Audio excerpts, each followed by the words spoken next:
Kate. Okay. And all in favor, aye, just wave your hands. Good. Okay. Terrific. The minutes are approved. Excuse me, Matt, who was yeah. the first? I missed it. I think Mike Hewelson Thank you. made the motion.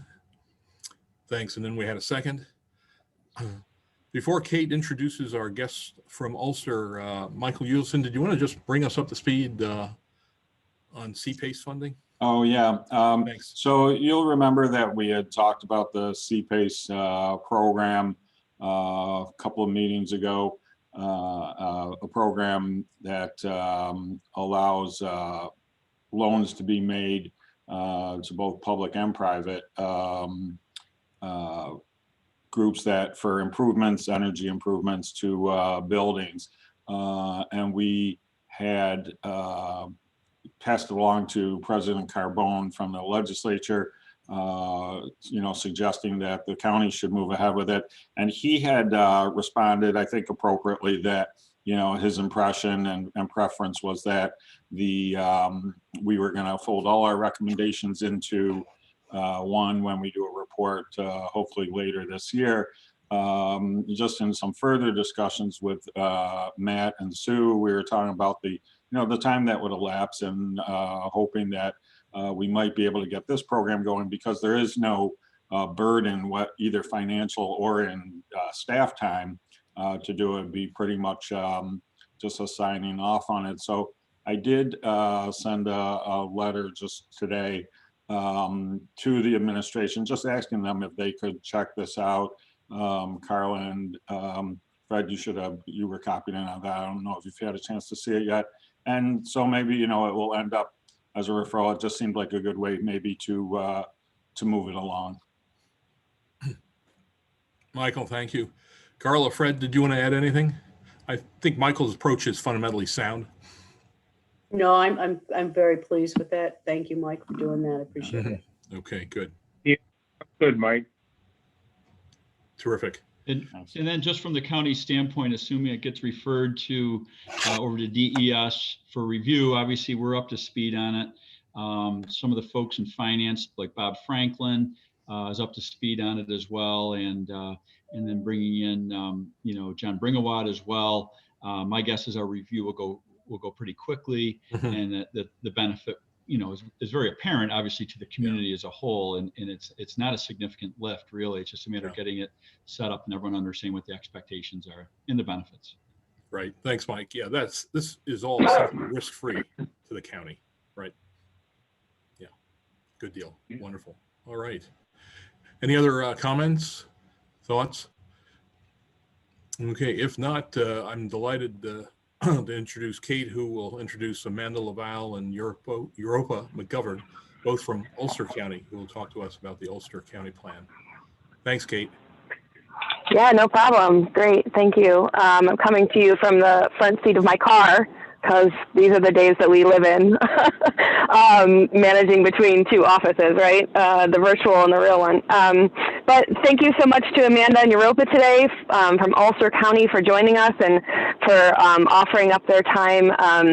Some of the team was able to meet with them last month and just do a quick phone call with them. I had the pleasure of meeting both of them when I was working statewide with the New York State Pollution Prevention Institute, both on their climate smart work and also while Europa was at the Hudson Valley Regional Council. So real briefly, Amanda is the current coordinator for the Ulster County Department of Environment. So she is the Mike Garland down there in Ulster County and has headed the entire department and coordinating environmental policy and the county government operations since 2008.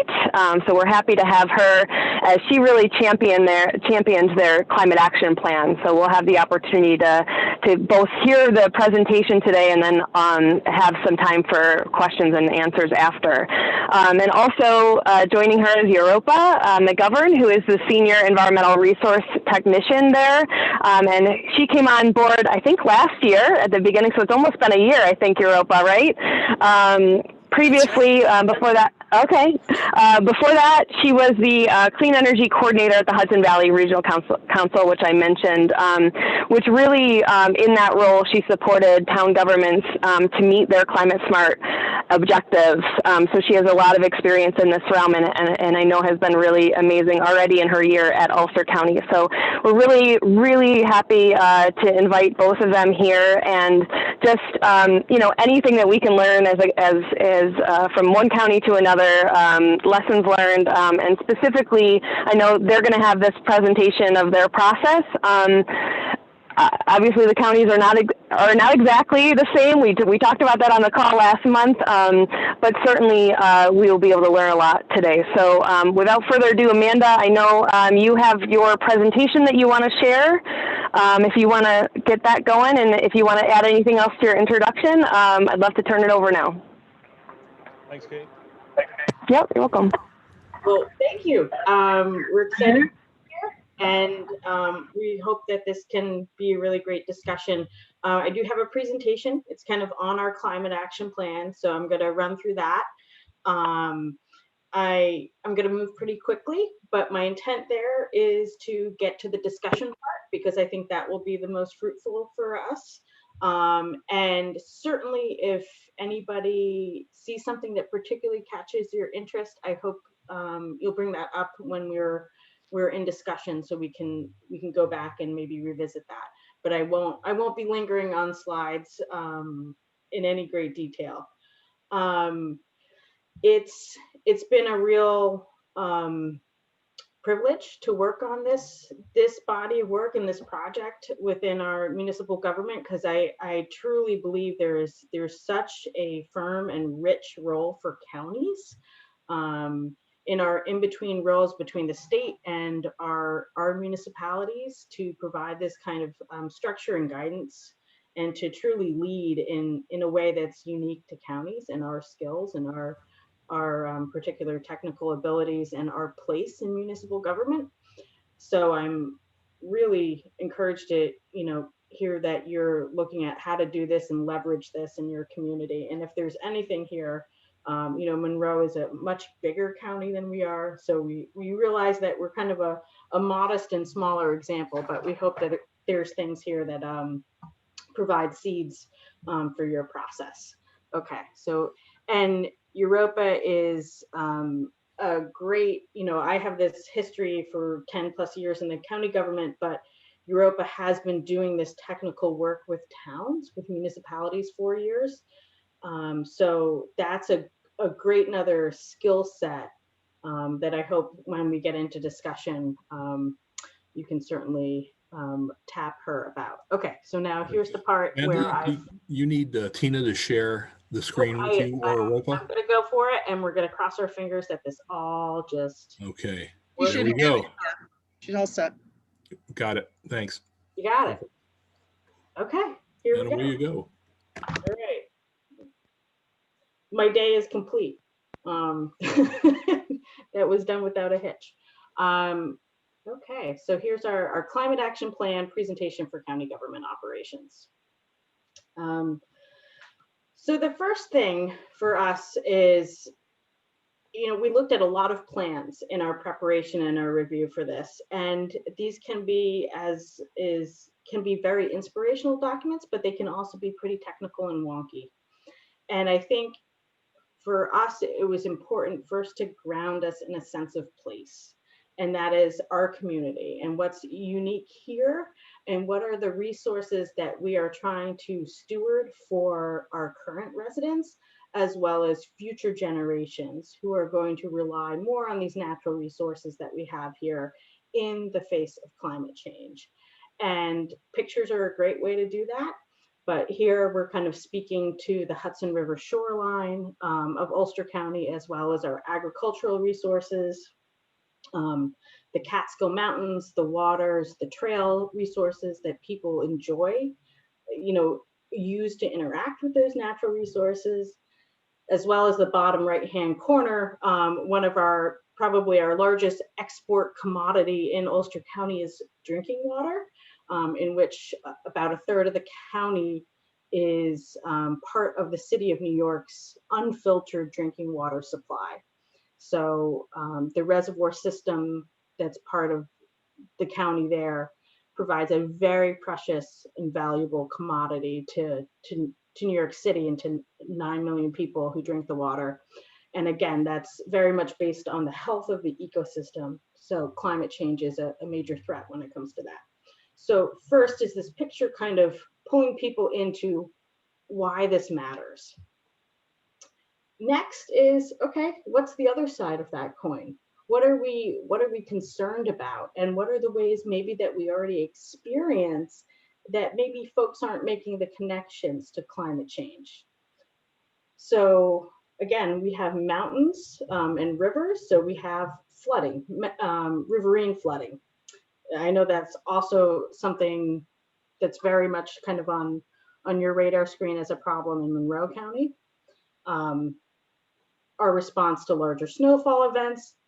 We don't even have lake effect snow, but that's still an issue here. Tick-borne illness, heat events, harmful algal blooms. I know that's something on your radar screen as well. Drought, how that impacts agriculture. And then also thinking about habitat for threatened and endangered species. That we have part of the Catskill Mountains and the Shawangunk Ridge are in Ulster County, and those are very important refugia for species both now and potentially in the future. So getting people to think about what they love and what resonates with them in Ulster County, and then what are the risks that they might already be seeing, but they're not connecting to climate change. So that's the first part about like why to care.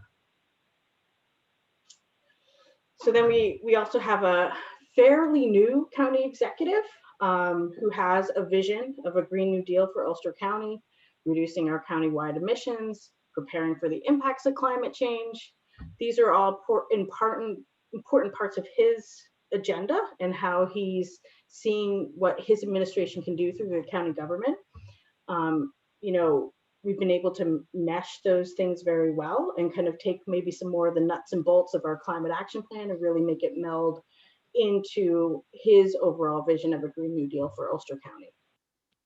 It's also allowed us to branch out into some things around green careers and equity and economic development for all, which may not have necessarily been easy places for us to go with the climate action plan. But by kind of looking at those intersections, we've been able to kind of also see the climate action plan and some of our initiatives as tied to those other initiatives of the county executive. We have been, since 2015, offsetting all of our emissions, and since about 2012, purchasing 100% renewable electricity for our county government operations. Again, that's just operations, and our operations are probably an order of magnitude smaller than yours because they don't include managing landfills or wastewater treatment plant or water distribution systems. However, we've been able to do some, we have at least this large scale solar array that you can see on a former landfill right behind our mall with the Catskills in the background. It's a gorgeous setting. It's the most beautiful closed landfill. You'll go and visit. But we have some other projects like that in the queue, but looking for ways to increase our renewable electricity. As Legislator O'Connor kind of alluded to, the Climate Action Plan was adopted June of 2019 through an executive order. It was later adopted through legislative resolution. That executive order also codified some greenhouse gas emissions reduction goals for county government operations. And that was important. That allowed both the executive and the legislature to buy into these goals and to the plan. Okay, so this is a screenshot of the cover of the plan. It was written in-house. We did use a graphic designer, so we didn't use a consultant to write the plan. The focus is just on county government operations with greenhouse gas emissions reduction. You know, there's a lot of different ways you can slice and dice the boundaries of a climate action plan versus a sustainability plan, things like that. Very much so, we went into it with how do we meet our goals and how do we do so in a way that increases our capacity for future action and helps us learn along the way. And how do we do this also in a template and a format that could be useful to our towns and villages to similarly take on a climate action plan. We wanted to do it in a format that would actually be a little bit formulaic so that they could say like, oh, this makes sense. We can just lift this up. We don't need to go find a grant to hire somebody to do a climate action plan, and we can move forward with this. So those were some of kind of our guiding ideas in the onset. All right, so this is where we got. The plan itself is divided into 4 sections. And again, this was kind of intentful in order to orient and organize the reader to being able to, you know, understand it and really get their hands around the plan without too much effort. I find when I'm reading plans, if I have to go back to them 2 or 3 times to kind of get the story out of them, that's a lot of work. So we wanted to do something that was easily accessible. So the first building block here under 1 is climate action leadership. That truly is what we've done already and kind of the documentation of that, because we're not starting from scratch, same as Monroe County. We've done a lot already. The second one was our general strategy. And this allows us to link back to the efforts that I already mentioned around renewable energy and also buying carbon credits to offset all of our emissions. So it lets us kind of link all those efforts. The third part, and why it's in the middle of this triangle, is the greenhouse gas inventory, because again, this is your accounting. You have to know where your emissions are in order to target effective action. And then the final piece of it is the implementation roadmap. And this is really the plan part of it, which comes down to the list of project ideas.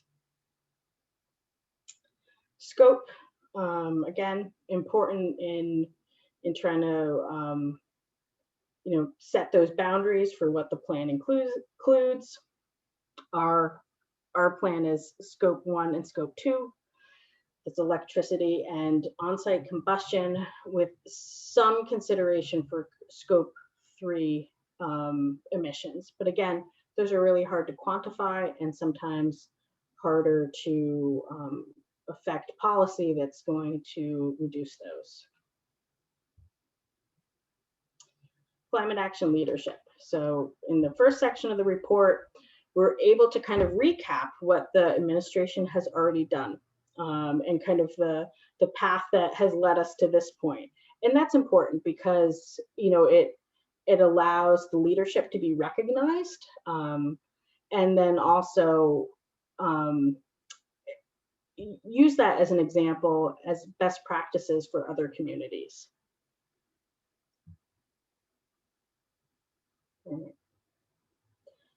Years back, we had started collating our different policies, executive orders, and laws that were somewhat environmental related in one kind of booklet. We call that our sustainability guide. We still do that. It's larger now, so it's just available online. But again, this has been a way of recognizing what we've done, but it's also a super, super useful compilation when we're interacting with our towns or other municipalities. They can be like, oh, we'd love to do something on green procurement and low VOC paints. I'm like, okay, you know, we had our legislature did a resolution on that, and here it is. Just having it done in one place can sometimes be, it's very simple, but it's also, it's a very useful tool with communities. Right. another thing that we talk about in that initial section is the mindset or the strategy that we use here in our actions, especially through the climate action plan. You know, we have this core kind of charge, which is to look at our county government operations. But then as we extend out from there, we start thinking about our employees, the local residents, maybe the regional benefits. So ideally, we're looking for projects or things to implement that will radiate out. A great example of that, not to get into our implementation here, is electric vehicle charging stations. Okay, so we're doing stations that can be used by both fleet and public and employees. So here we are creating the infrastructure at different buildings for our county government operations, but then they can also be used by our commuting employees or maybe our local residents, especially on off hours when our fleet doesn't use it. So you start to see the expanding benefits of that. And that's really, like, as far as I'm concerned, a home run project when we're looking at our climate action. All right. On to portion 2, our carbon neutral government operations strategy. So I mentioned how we buy carbon offsets. We buy renewable energy. We are generating about 20% of our own, so to speak, through a remote net meter project at a local landfill. We purchase renewable energy credits for the rest of that electricity. And then we're also measuring how much emissions, how much energy we use, and how much emissions from those stationary sources like our vehicles or building heating, things like that. And we're buying carbon credits to offset those emissions. That leads us to being a net zero county government operation. Now, folks have criticized us and saying that that's kind of, you're just buying your way out of it. But it was important for us to link that to an overall strategy where we're showing how that is like the last step along the way, that we're constantly looking for other opportunities to reduce the need to use that energy, to deploy appropriate technology that increases the energy efficiency, then to generate local renewables to meet that need. And then as that last step, we're looking at buying other renewable energy products or carbon credits. So by encapsulating that in this government, carbon neutral strategy and creating a graphic to try to convey that has helped us link those things. So it didn't seem incongruous as far as what we were talking about. So we take that's these different bullets that you see here: assess, avoid, conserve, and generate. And we break that down for folks in this section where, again, I'm just going to flip through this quickly, where we talk about over time, we want to reduce energy consumption. Over time, our plan is to increase the percentage of renewable energy that we're using. And then during intervening, we're hoping that we're going to be purchasing a smaller and smaller portion of renewable energy credits and carbon credits to kind of cover the difference, so to speak. So this is part of our overall strategy.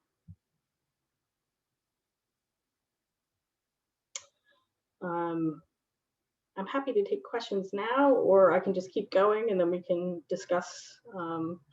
Just wanted to stop if anybody had something that they really wanted to ask now. Otherwise, I'll keep going. So don't be shy. Next element here is the greenhouse gas inventory, as I mentioned. We've been completing these for several years. If you've been through this process, you know it's kind of like an audit. You're looking under every rock for every utility account, and you're finding utility counts you didn't even know you had on buildings that, you know, probably most people didn't know even existed. For Ulster County, we have our buildings, our transit fleet, and our vehicle fleet are the three main sectors that we're looking at as far as greenhouse gas emissions. Through our discussion last month, landfill and wastewater and water treatment, those are going to be very significant for you as far as additional sectors. But this is also good as far as communicating with the public where the expenses are and where the emissions are. So it's good in that sense as well. And then you slice and dice it by the type of fuel so people can see, you know, where's the diesel, electricity, heating oil, natural gas, things like that. So this is just all different ways of working through the data. And then because we've been doing this for a few years, as I'm sure you have, you know, we're able to put just a couple of graphics so people can see kind of over the last 6 years and now 8 years, you know, some of these areas have gone up, some have gone down. So just to provide some trend analysis. Same analysis, but done by fuel type, energy type. And then there's this snapshot, which shows folks, okay, of our total emissions, how much are we generating on site through, for us, solar arrays? How much renewable electricity are we buying, basically through the purchase of RECs? And then the remaining emissions, which basically building heating, as well as transit fleet, most of our transit fleet, and also our vehicle fleet. And that's what we're offsetting by carbon credits. So this is another way of looking at that net zero emissions and which bucket each one of those falls into. Okay, the implementation roadmap. So now we take our sectors through the greenhouse gas inventory and say, all right, so if we have this goal of 25% reduction by 2025, how are we going to get there? And this is where we're able to look at, give a critical eye to what the available technology is and where we think we might be able to affect some change. We know that with vehicle fleet, when we think about our snow plows or heavy duty trucks, the technology isn't out there for us, at least, to convert this to electric. And it's not as we don't have a low cost or readily available supply of some kind of biofuel to convert there. We have a more critical eye and are doing work with electrifying our transit fleet. Again, we're at about maybe 30 to 35 buses. So we can actually affect some good deal of change there in emissions by electrifying some of that fleet over the next 5 years, and then making sure that we're generating more renewable electricity locally. So that's a place where we think we can actually move the needle more. And again, buildings and other facilities, we don't really have good solutions within the next 5 years as far as the boilers, and you know, we can't swap every building out to a heat pump. It's just, I don't know if you've gone through any of these initial feasibility studies or engineering studies for geothermal conversion for some of our buildings, but they're pretty painful to look at the numbers and not something the legislature is willing to look at, you know, $3 million to $7 million to $10 million for just a heating system on a large building. So we have to focus right now on renewable electricity, which means larger scale solar projects. We have a solar project that we're pursuing right now on a piece of property that actually was a former tire dump that was foreclosed on by the county. So it's just a reminder that sometimes counties have these tools like IDAs, foreclosures, where you can look through that list of properties that comes through your fingertips every year through foreclosure and see if you can hold on to one of those and then put it out for solar installation. So that's been a neat project to pursue. Okay, sorry, I digress slightly.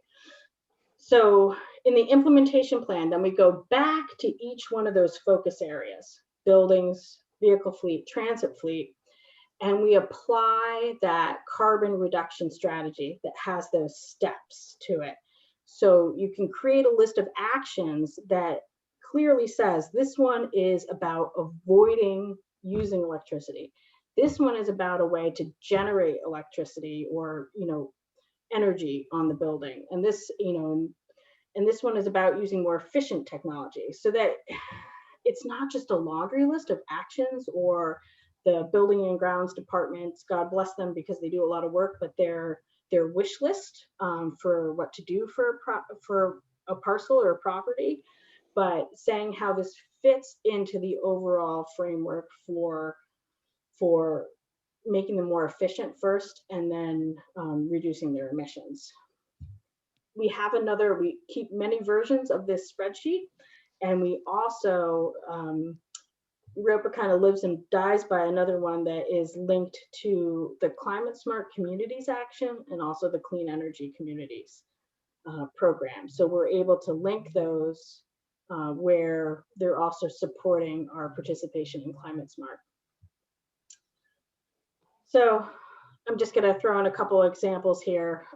We've been in the midst of talking about boilers at our not very old law enforcement center. It's a really ugly discussion, frankly, because they're only 10 years old, and we're talking at least $500,000 to replace them. But in some of these graphs, we can show, well, now's an opportunity to try to do this the best we can, because if you see that very tall, bar all the way to the right side of my screen here is the energy used by our law enforcement center. So that one building actually consumes 40% of the energy countywide. So, and 40% of the emissions. So it's an opportunity. So we need to do that one right.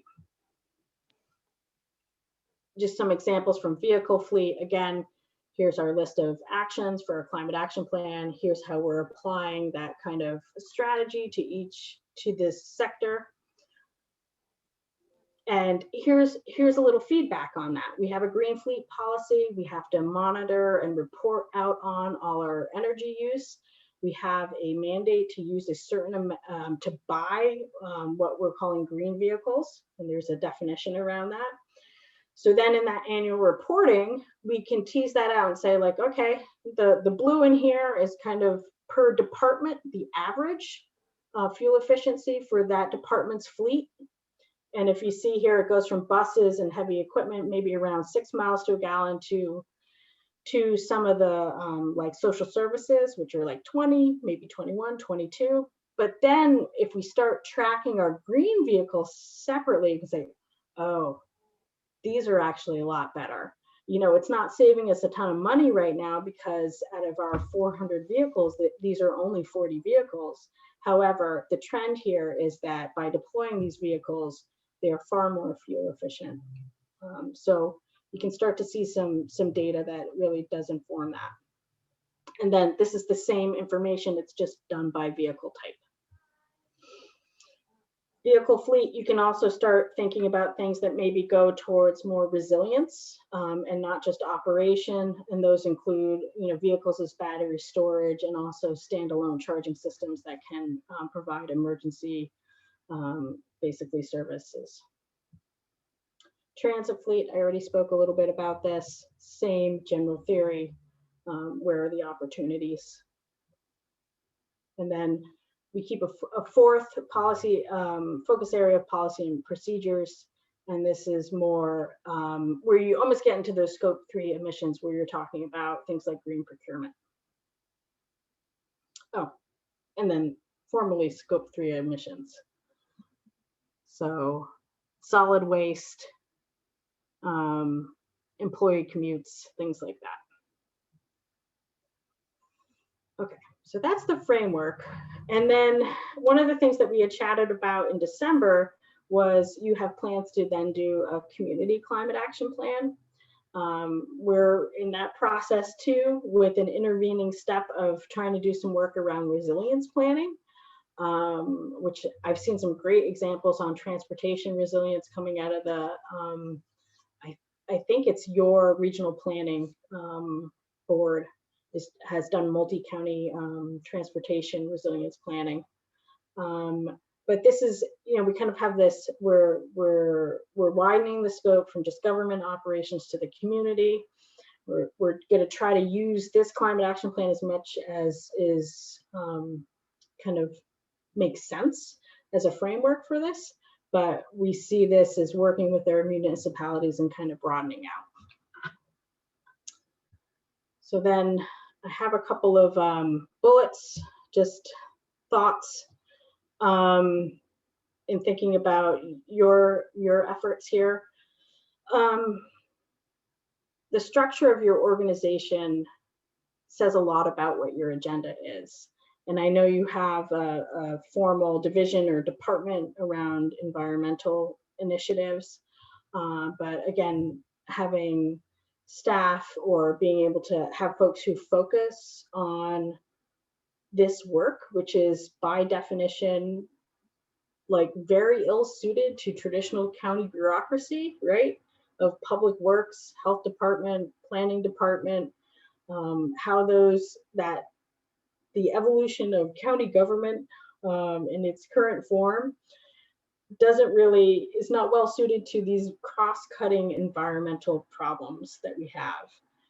So creating a structure or a position that acknowledges that and then can cross-cut in order to bring in all the relevant people to make sure this actually happens and to build those relationships with them.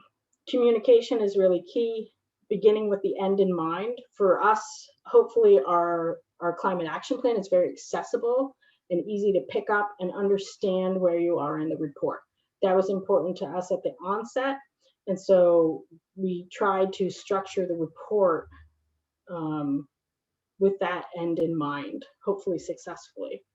Build on your accomplishments. Really, you know, look at where you've been able to affect change and where it has worked. Address your sectors and look for unique opportunities. An example that might be particularly useful to you is Dane County in Wisconsin.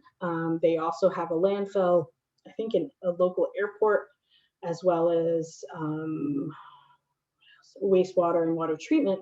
And they've been able to, you know, capture landfill gas and use that as a source of biofuel for their vehicle fleet, as well as look at their landfills as far as solar arrays. And that's, even though they have much more energy consumption because of those expanded functions, they have a map forward that will reduce emissions by taking advantage of their unique operations. I would always say crosswalk your climate action initiatives with the Climate Smart Communities program and the Clean Energy Communities program. That's really important these days. Involve your municipalities, both the county level committees like an EMC, as well as the town environmental commissions. And you know, also think about that framework and how it might reflect a community climate action plan. So that's what I have to formally share. I am gonna stop sharing the screen unless somebody has something particular they'd like to go back to, but I would yield it back to our chair. So thank you.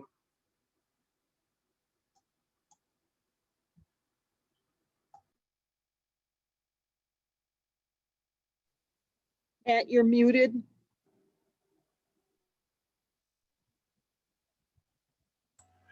Thank you, Tina. Anyway, I wanted to thank Amanda for a terrific presentation. Europa and Amanda have agreed to take our questions for the next 10 or 15 minutes if they still have the time. So please, by all means, feel free to ask whatever questions were spurred by the presentation. I have one myself. I'd be happy to start. Amanda, I realize your plan was approved in June of 2019, and then 9 months later, the whole state is locked down. So really, you've been hamstrung to some extent by the coronavirus. But I'm curious, have you gotten public feedback on your actions to date so far? Are they aware of what you're doing, even despite the fact that most of us are, quarantined in place one way or the other, by choice or not? Right. We've been moving ahead on I would say probably the most public two projects. One is an additional, the large scale solar installation. We're not close to construction, but some folks kind of know that that's still in the work, and we've been able to just kind of, push that along. But the other thing is electrifying transit. So we are, that's a multi-year project, but we've had some press releases and I think some good feedback on getting electric buses, knowing that those are coming. And those resolutions have been in front of the legislature so that they've been picked up, as much as people might read the news about the legislature locally and know about it. So we've actually been able to keep some stuff moving, again, because it's not super heavy on the public engagement here. So. Thanks. I wanted to ask too if adoption of the plan has opened up any grant opportunities within the state or even elsewhere, private grant opportunities that you might not have had otherwise? Certainly gives you points in the Climate Smart Communities program. Right, so that exactly. You can always kind of make the case there that bolsters your grant opportunities. The thing that has dried up in the last 9 months is our grant announcements. So I haven't seen a lot come through. We just saw one for GIGP, but that was the first one in like a really long time. So no. Yes, kind of. So sort of, maybe. Maybe. Thank you. Any other questions? Please, by all means. Yeah, I have a question on the carbon offsets. Are you paying to plant trees, or how does that function? Sure, it's a really good question. Right now I have to tell you, the first time we did it, it was a wild experience, at least for me. We ended up calling the carbon desk, the traders down in Manhattan, and getting prices on verified carbon offsets. We use either Green E or CAR. Those are two third-party certifications of the carbon offsets. You can buy carbon offsets through these groups who are doing things like working with communities to plant trees. Those tend to be some of the more expensive carbon credits that you can buy for those types of projects. And we tend towards ones that are a little bit more industrial as far as different gas destruction and things like that. So they're bought like a renewable energy credit. So it's a commodity. It is verified by a third party, but you're basically on the market like you would be for green energy. I don't know if that explains that adequately. Well, how are they sequestering carbon? Or I think that's my question. Right. So if you go to Green E or CAR, which is Climate Action Reserve, I think, you can find a list of projects where what these third-party companies are doing are verifying that these different types of projects are sequestering carbon or removing that greenhouse gas emissions. So you can look, and you can actually, a lot of places will allow you to select what project you want to buy carbon credits from. So you can look for a project that speaks to you. But there's a pretty wide variety in the price. And also, it's an interesting activity to think about the social cost of carbon and what the cost of emissions really is, which the DEC, I think, just came out with some guidance within the state did within the last couple of weeks, that they put it at like $140 to $150 a metric ton, if I'm recalling this correctly. And, running that against your emissions and using that as a baseline to talk about the cost, the social cost of your emissions as a county government.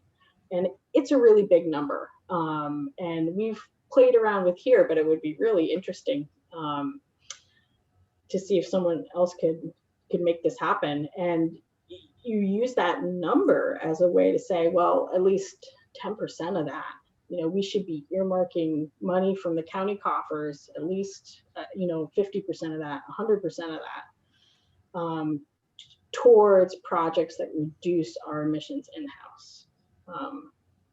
And there's some interesting things like, I don't know if you've seen the local climate fund in Tompkins County, where they locally have people buy carbon offsets and they fund their own projects, mainly through building retrofits in the community, that they help people do energy improvements. So that's another one to look up. If you look at, I think it's called the Finger Lakes Climate Fund.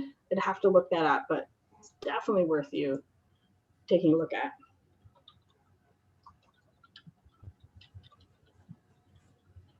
Can I ask a question?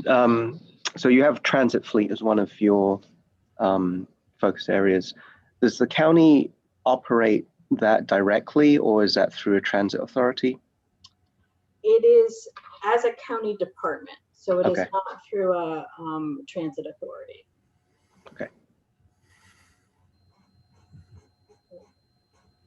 And our landfill, our waste management, we don't have a landfill anymore. We send it to Seneca Meadows, which is a whole nother point of, pain. But our waste is through an agency, a PBA, and it does make it more difficult, without a doubt. Hi, Amanda. This is Mike Garland, your counterpart up here in Monroe County. Nice to meet you virtually. Nice to meet you. And really enjoyed your presentation. I definitely learned something, and it's nice not to have to reinvent the wheel, because we can learn from the good work that you've done down in Ulster. And I like what you've been doing with the carbon credits and the RECs. That's really something we will need to take a hard look at too. We do buy some RECs. We have Monroe County is an ESCO, and we have an energy aggregation group. So we were able to buy wholesale electricity and natural gas. And then we have a number of other municipalities and public benefit corporations, districts, and authorities that are part of our energy aggregation group. And certainly there's folks who want to buy green energy, but we have the opportunity to buy more RECs. And like you said too, we generate a lot of revenue from our landfill gas power plant. We generate revenue. We have a 13 megawatt solar farm that powers, those electrons aren't going back into county facilities. We're generating revenue. But as we look at it, if we're not able to necessarily produce our own power that we can use, we can always use some of those revenues to buy carbon credits and more RECs to get to a zero net energy position. And are you holding back the environmental attribute of that energy produced? You said 13 megawatts. That's huge. That's great. Yes. So we have a power purchase agreement, and we lease the land, and we get credits through our local utility. But financial credits. Right, credits on the bill, monetary credits. But I was asking, do you also retain the environmental attributes? Great question. That's a great question, and I don't know the answer to it, but that's something we'll look at. Yep, and that, like, if you make sure that those get retired through NIGATs, again, more points and climate smart. Yes, yeah. You can do that. But you can also, so we have a third party electricity source, but then we also go out and get quotes just on renewable energy credits, which is actually what most of those third party folks are doing. They're just buying the RECs on the market as well. And it's a great way when we've done that and gone out and gotten quotes on it, we've been able to, not formally, but extend it to the municipalities. But it sounds like you already have a more formal purchasing kind of agreement with the municipalities. But we've been able to say, you know, they will honor the price of whatever cents or dollars per megawatt for a rec, which has been taken up on by some of our munis. So you can also, you can negotiate the price for the electricity, but then you can also negotiate a price for the recs, and then municipalities can buy, you know, to cover 20%, 50%, 100% of their electricity. Okay, got it. The recs. So. Okay, well, that's Yeah. excellent. There's a bunch Okay, of good, ways. Amanda. Thank you. Yeah, we'll definitely probably reach out to you as we get a little deeper into our plan. And obviously, you took the first step that we're taking is doing county operations first, and then looking into obviously your community. We're taking that same approach. So, and there's different challenges with each phase, but at least we control what's happening in phase one very directly and really get our arms around it more quickly. But all the best to you in your future phases. Yes. Amanda, I have two questions for you. The first is, did you look at employees at all, or quantifying commute patterns or building locations? Yes, we do. We have historically included employee commutes in our greenhouse gas emissions. That was done by actually using data from personnel and looking at their report to location and their home. And applying some kind of averages after applying a distribution of who, you know, how many people we think are in single occupancy cars versus how many people are carpooling, how many people are walking, biking, taking the bus, applying that to those commutes to come up with emissions. So it wasn't done by a survey, but we still felt pretty good about that estimate. Okay. And my second question was, how did you get to your 2025 goal that you mentioned? Was that a collaborative process amongst the politicians and the departments? I think so. You know, sometimes these things get, the goals get determined rather quickly in a room, right?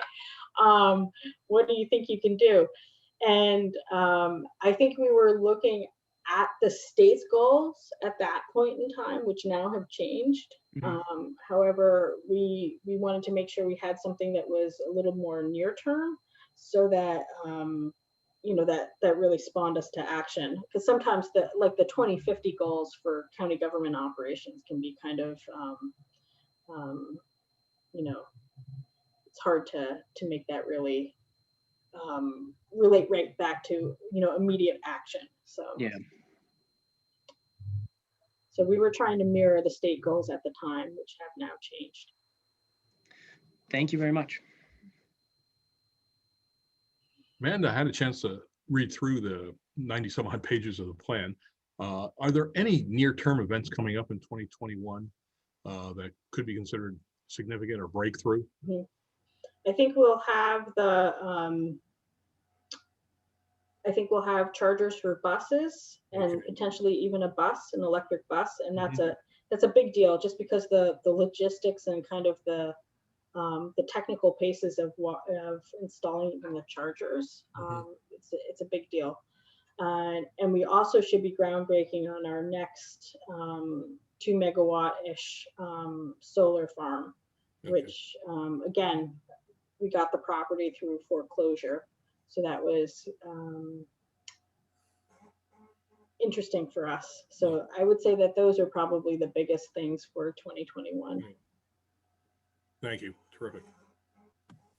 So, good afternoon, Amanda. I'm Legislator Boyce, and interesting you talk about, you know, the amount of solar farms that you're putting in.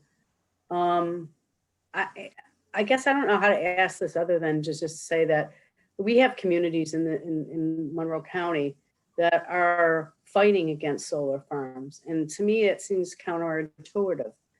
People want green energy, they want solar energy, they want, they want their communities to be green, but yet they fight against these solar farms. And so I don't know what to say. I mean, one in particular, Mike Udelson, legislator Udelson, is aware of the town of Rush, which has been fighting a farm for the last several years, and it's caused quite a disruption in the community.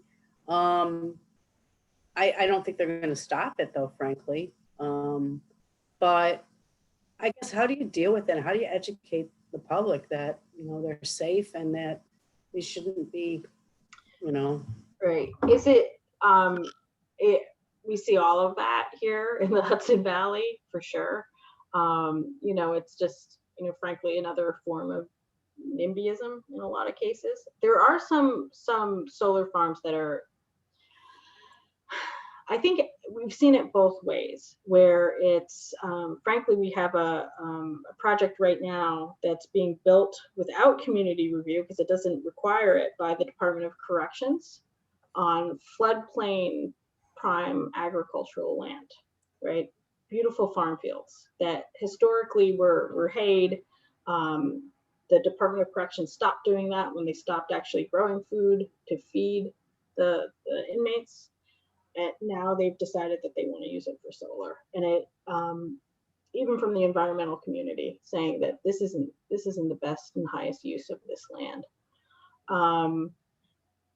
And then we have other ones where they are marginal lands, but the community opposes it. And a lot of times that gets back to kind of community values. So I think it's a couple things. One, it's doing general kind of educational campaigns on this, changing the culture around the aesthetic. I think a lot of people push back on that. I mean, that's a hard thing to do, but hopefully time will help change that. We've also had Scenic Hudson, which is a very large advocacy land conservation group in the Hudson Valley, has created some tools for communities to hopefully let them look at the land in their community and see which ones are potentially, don't have as high a value for agriculture or maybe historic and cultural resources, to have the community go through that activity to kind of look at, well, what is suitable, and hopefully kind of direct the developers there. I think, we're seeing a lot of developers, they kind of throw projects against the wall and kind of see what is going to stick. And that's difficult because sometimes they're very poorly suited sites, where they're clearing trees and they're on bedrock and there's stormwater issues. But it's whether or not the community will kind of let it go. So I think that's really part of the goal. I'm sorry, this is a rambling response. I would say, look for the Scenic Hudson tool. I'm wondering if the Nature Conservancy or someone would be doing something similar to that statewide. That's a tool for communities so that they can really look across their town and see which sites truly have the resources that maybe aren't suitable for solar versus the ones that should be considered for solar. The state is trying to change the laws around this to streamline the process. That's another huge thing. But then maybe it's about engaging the municipal environmental commissions to help change that kind of the ethos around it, to really help, say, why is this important? Because we need locally generated renewable energy. So those are just some ideas. I'm sorry, there's no real answer there. Thanks. Do we have any other questions or feedback for our guests, Amanda and Europa? Question, but just feedback. I definitely think the plan is very easy to read and follow. If that was the goal, I think it was accomplished, very well laid out and easy to follow along with the 4 blocks. So hopefully that's something we can strive for and come close to accomplishing with our plan. And really just stating the goals up front was very good. Not to hash back on the RECs and the carbon offsets too much more, but do you see that as a risk politically? Do you have pushback on the budget impact to that? And could a new administration come in and just stop funding those, and the neutrality, climate or emission neutrality just go out the window with that? That's a very astute concern of how that could play out. It was the prior administration was very committed to that. And then the legislature, when at the same time they adopted the Climate Action Plan, they also passed that they would commit to that carbon neutral government operations. The other part of it is, for our size of operation, we're talking about less than a $20,000 impact. So in the scheme of things, like not as much money as you would think. With the caveat that we're not buying the really pricey carbon credits that would be those beautiful, idyllic, tree planting projects that, you really would love to be able to afford to support those projects versus the kind of carbon credits we are buying. But again, that's where I think that conversation about, what is the social cost of carbon versus what does it cost us just to go on the market and buy our RECs is important. The other part of that is we had a recognition by EPA under their Green Power Leadership Program, and I was able to go to the conference, I forget the name of the conference, but the Green Power Conference, and that year it was being held in DC. And I came back from that with a very strong sense that the voluntary market, so, people say, why bother doing this? The voluntary market, of people going out and buying RECs and buying carbon credits has pushed the needle on these projects over the last 2 decades and made a huge difference to large scale renewable projects over that time period and the market of green power.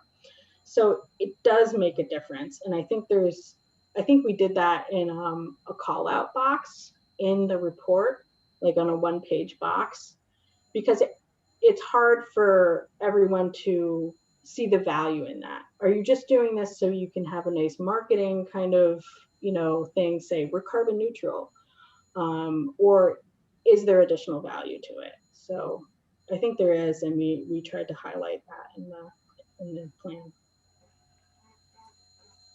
Thank you. Thanks. Any other thoughts?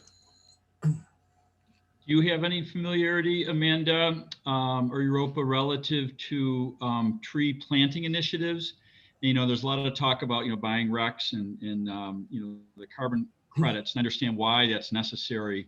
I know we're going to try to look at, obviously, both options, things that we can do within our own kind of physical projects or other types of reductions and things like that, in addition to the RECs. But anyway, any experience with tree planting initiatives and things like that? We're engaging the community, or the county's undertaking a tree planting initiative? No, but I think they're really cool because I think you could create your own kind of REC through that process. Right. So I think there's, no, but I think you should do it, and you can. Yeah, I agree. You could quantify it and make it into a program, kind of like. Yeah, and engage. Yeah. Yep. Engage the community too. Now we got buy-in from the community. People feel that they're part of it, and create a brand around it. We've kind of kicked around here is like, all right, well, what other lands do the county own, and could we do something like plant switchgrass, or do something where we could actively sequester carbon? And you got to look at you know, again, you look at those foreclosure properties, look at the, you know, look at what you own, because sometimes you don't even know everything that the county holds.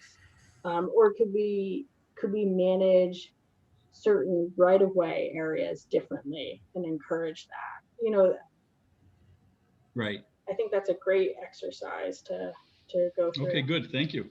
I didn't think of the carbon sequestering plantations. That's I think that's cool. I like that. Mike, as you probably remember, the town of Pittsford has been planting trees. In fact, Paul Schenkel is a huge advocate of tree planting. Yes. And we've been doing that consistently over the last 8 years I served. Yeah, excellent. I don't think we've Great. converted that into a program, which, you know, might actually be something to consider. Sounds great. Okay, thank you. We just do that as a matter of fact when we renovate and landscape. Good deal. Can anyone think of anything else for our guests? Okay, well, if not, let me thank Europa and Amanda once more for gracing us with their presence. We really enjoyed the presentation. No doubt we'll want to stay in touch with you so we can brief you on our progress as our own plan matures. And of course, since you're a year and a half plus, almost 2 years ahead of us now, we want to stay on top of events as they unfold for you down in Ulster County, which is an absolutely beautiful place. So thank you once again. We're really pleased to have had you on board today to speak to us about the Ulster plan. And you're more than welcome to stay on for the next 5 or 10 minutes or so if you'd like to. So thank you. The honor is ours, and we look forward to hearing all the good things. So yes, I'll send a copy of the presentation to Kate if that would be perfect. Great. Thank you. Thank you, Amanda. and I just wanted to say that in a few months, we should be wrapping up our community greenhouse gas emissions inventory. So we'd be happy to come and present on the results of that as well. We I love didn't get that. to start on that today. That would have been another hour-long presentation as we're sinking our teeth into it. So Good. Well, there's no doubt a lot we can learn from each other, but you're ahead of us right now, and we really appreciate you taking the time to share your insight, which is considerable by all means. So let us wish you the best of luck as you move forward. Thank you. great. Thank you, everyone. Thank you, Europa. Thank Amanda. you. Feel free to Thank stay you on, Mike. This was really the only agenda item today. I don't believe we have any public forum this time, but I know now that Michael Udelson has briefed us on CPACE. I just wanted to ask Mike Garland. We've talked about CEC and CSC, Mike, and we've had a couple of conversations, you and me and others, you and your staff. What are your thoughts so far to date about perhaps moving out with CEC first to take advantage of the grants and then dovetailing that into CSC? I know Clem and Pat and Joe have been delving into it a little bit more, and maybe they can discuss a little bit about where they're at in terms of their review, if they have anything to report. Sure, yeah, I can give a quick update. So after the presentation by Haley Farrington a couple of months ago, I believe, I did reach out to her and ask how her role, so I'm not sure if everyone on the committee is familiar that she's actually moving on from that position, and that someone else will be filling that role. But she did say that, you know, they will continue to support us in that effort for the CEC certification. You may also know that tomorrow we're having our kickoff meeting for our Climate Action Plan Phase 1 with the consultant. And a lot of the conversations will kind of depend on you know, how that goes with that and what's the right strategy to approach that. But she definitely had a lot of good feedback, good recommendations. I think, you know, we're looking to discuss those over the course of definitely the next month, next few months, as we look to advance our own climate action plan. Thank you, Clement. Appreciate it. Does anyone have any feedback on? Maybe I could add to that too, Matt. Go ahead, yeah, please. I like the way Amanda had that in the recommendations to crosswalk, you know, the climate smart communities with the clean energy communities. And so I think that's really the approach we're going to take, you know, as Clem and Pat and Joe delve more into that. It's really not a matter of if, I think it's just a matter of how and when we incorporate those into our program, because they're both valuable. And obviously, I think we want to be active in both. And to what extent, you know, again, we've got to get into the specifics in terms of what they require, but I see them being definitely frameworks for our plan going forward. Good. Thanks, Mike. I agree wholeheartedly. And I think most of us on the committee do as well. One last thought. I wanted to ask anyone if they had any feedback for Mike and Jim Pond and Tom Pollock, who made us quasi-experts last month during their Complete Streets policy overview. I'll never that was a them, but I found the presentation absolutely fascinating. that was a very complete streets Yes. presentation. Yeah, that was thorough, more than we probably ever really wanted to know. And obviously, they're rather enthusiastic about it. Yeah, so. no doubt about it. But just curious if anyone had any thoughts or reflections to share. It was a real eye opener for me, but I appreciate their time and certainly their enthusiasm. And what I like about it is we're informed a little bit more about what it is. And, as we get into looking at alternative modes of transportation in the counties, part of our county plan, we kind of know what the framework is the county is working under in terms of what they're trying to accomplish. So I thought it was time well spent. Yeah, definitely so. Matt, I might just raise another thing for the committee to consider, related back to Legislator Boyce's concerns about building community support for, renewable projects. And that is the role of COMIDA. COMIDA in recent history has been not very supportive of solar projects, even community solar projects. And I wonder if it might be, there might be an opportunity for us to have some of the COMIDA leadership come in and meet with us. And I know they've maybe changed their interest, or David Alicia from Sierra Club, who this is his area, where he's trying to move some projects forward and get his perspective. Just some thoughts, just throwing it out there. Yeah. Actually, is COMIDA, or what they're called nowadays, aware of what we're doing? They are, so I can speak a little bit to that. Thanks, Pat. Yeah, go ahead. So my department, planning and development, is also headed by Anna Liss, who is also the executive director of COMIDA and MCIDC. They are aware of what we're doing, and I know that their attitudes towards solar have definitely changed. How far that's gone, I can't speak to, but I can extend an invitation to them and have them speak to this group if they'd like. I think in turn we can show them what we intend, and the Ulster plan is actually a good blueprint for something that may look similar to what we develop over the next year or so. Yep. That may get them to start thinking more favorably about solar projects in general. Absolutely. Okay, good. Thanks, Pat. Appreciate that. Thanks, Sue, for bringing that up. Well, yeah, and I just would encourage us also to reach out to David. He has some data on revenue that would be attractive to the county if some of these projects move forward, and I think would inform the conversation, especially with those folks in terms of typical pilot agreements and that distribution and so forth. So I'm happy to make that connection. You know how to reach me.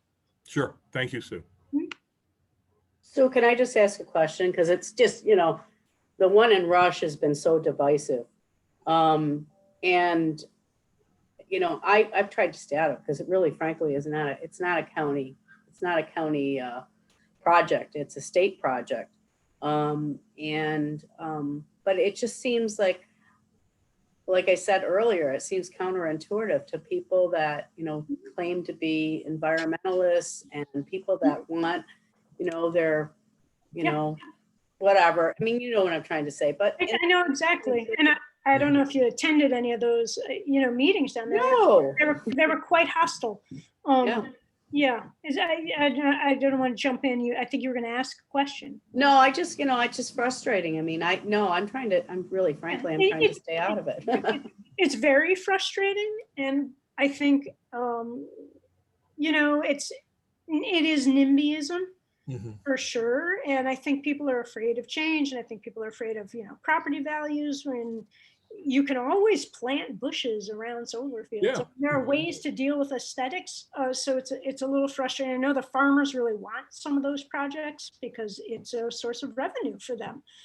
So these are complicated issues. I think we have to do a better job as a community in building these conversations and helping people also feel like they're going to benefit from them. And, I think people feel like things are being foisted upon them. And these are not easy things to deal with. But I also want to point out that most of us live in very nice communities.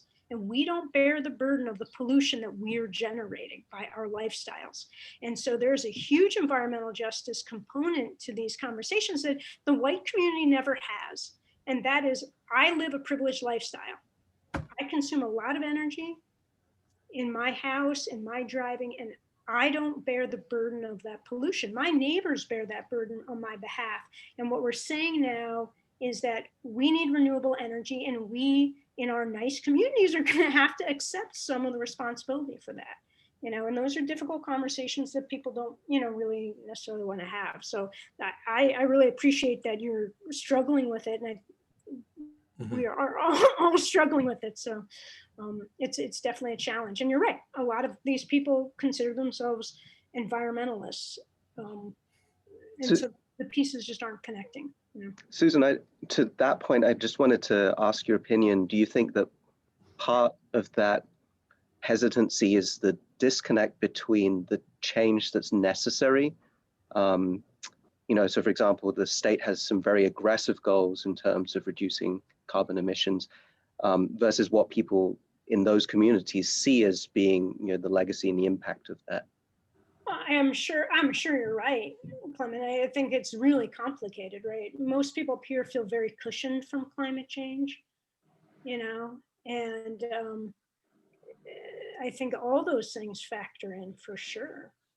But there's also a disconnect in where their electricity is coming from. They don't know that Gunay is possibly going to close in 5 years. Then what? Next thing you know, you have a natural gas-fired power plant in town, and what's that going to mean, right? So these are complex issues most people don't want to spend any time on, and they really shape our lives and our experience. I agree with Sue. I think a fair share of the issue, the root cause, is just frankly ignorance on the part of a lot of our constituents. It's nice to live in a world where you don't have to worry about it, Yeah, right? that's right. The electrons have always been there when we plug in, right?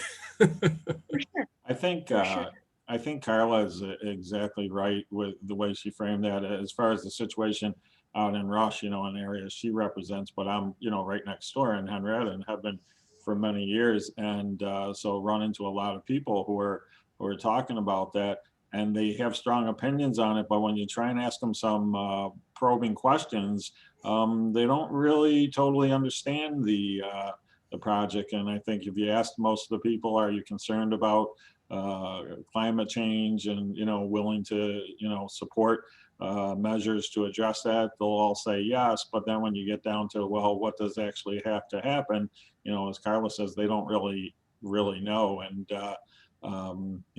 that's, I think, a big challenge. Yeah, that's a great point, Mike. And then the last thing I'll say, because otherwise I'll talk all day. It's interesting to me because environmentalists are up in arms about these solar projects, but when was the last time you saw the environmentalists out protesting a new subdivision?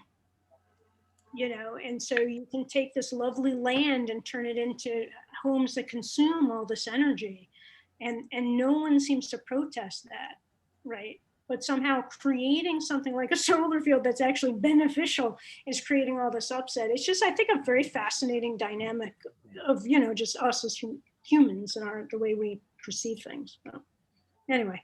Except if you live in Penfield, just for the record, we did do that out there. So just saying.